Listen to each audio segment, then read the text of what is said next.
जब मृत्यु सभी की आनी है तो हम सत्संग, भजन, सेवा, सिमरन क्यों करें? जो इंसान मौज मस्ती करता है वो भी मरेगा, और जो भगवान को भजता है मृत्यु तो उसकी भी होगी ही।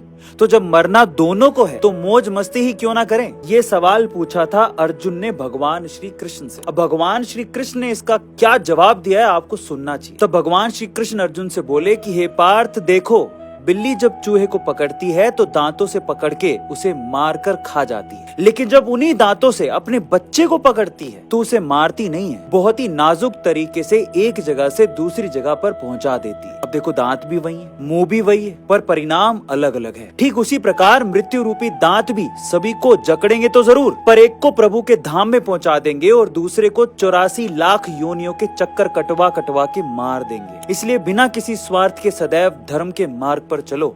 आपकी मृत्यु तो आएगी पर मोक्ष की तरफ ले जाएगी। मैंने आत्मा को महसूस किया है और आप भी कर सकते हो। अपना पर्सनल एक्सपीरियंस शेयर करता हूँ आपसे। विज्ञान कहता है कि आत्मा 200 ग्राम की होती है। ऐसा इसीलिए क्योंकि उन्होंने किसी आदमी के मरने से जस्ट पहले और मरने के जस्ट बाद वेट का कंपैरिजन किया तो 200 ग्राम का फर्क आया, तो 200 ग्राम की आत्मा हो गई। लेकिन यहाँ पे ना कंपैरिजन बॉडी का ही हो रहा है, मरने से जस्ट पहले और मरने के जस्ट बाद। आत्मा नदारद है, महसूस नहीं कर पाए, वो सिर्फ कंपैरिजन था कि यहाँ 200 ग्राम की होगी। लेकिन आप आत्मा को महसूस भी कर सकते हो। ये मेरा पर्सनल एक्सपीरियंस भी है। अगर आप घर पे दिया करते हो तो कभी महसूस करना कि जैसे ही दिया बढ़ता है, दिया बढ़ना मतलब बुझना, हम उसको हिंदू संस्कृति में बढ़ना बोलते हैं। आप ना देख भी नहीं रहे होगे ना और उसके आसपास भी होगे, तब भी ये महसूस कर लोगे कि दिया बढ़ गया। कैसे? एक अलग सी खुशबू आती है, कभी गौर करना कि उस खुशबू से तुरंत आप भाप जाते हो कि दिया बढ़ गया, और देखोगे तो दिया बढ़ जाता है। वो क्या है? वो एक्चुअली दिए की आत्मा है। जब दिया बढ़ता है तो वो दिए की आत्मा निकलती है और वो महसूस करवाती है आपको कि मैं निकल गई। भारत को आजादी ना मिलती अगर भगवान कृष्ण की गीता ना होती। पर ऐसा क्यों?